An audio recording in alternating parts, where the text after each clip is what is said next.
নমস্কার বন্ধুরা, এই দেখো আজকে আমি সবেদা গাছের আপডেট নিয়ে এসেছি। ঠিক আছে, আমাদের সবেদা গাছে যেরকম ফুল এসেছে সেরকম ছোট্ট ছোট্ট সবেদাও ধরেছে। এই দেখো,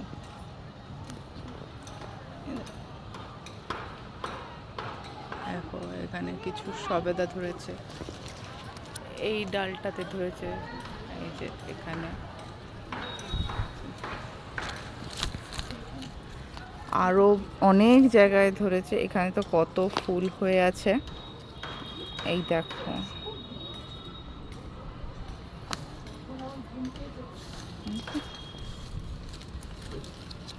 এই যে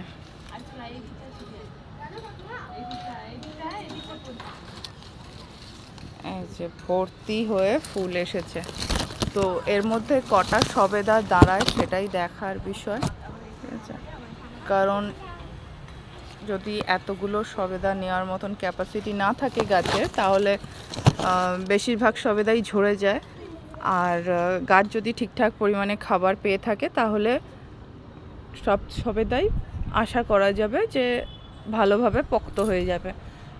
আর আরেকটা জিনিস, এই বৃষ্টি যেহেতু এত ওয়েদারটা খারাপ, ঠিক আছে, এই যে আকাশ তোমরা দেখতেই পাচ্ছ যে আকাশে পুরো মেঘ করে এসেছে।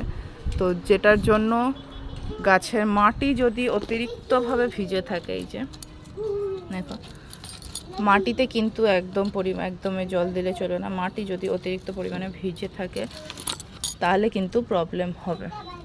এরকম আমাদের অলরেডি কয়েকটা ফুল এই যে ঝরে গেছে, এখানে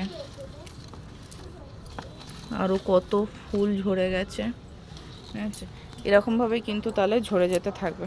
আজকের মতন টাটা, দেখা হবে পরের কোনো ভিডিওতে, পরের কোনো গাছের আপডেট নিয়ে। Tata, bye bye.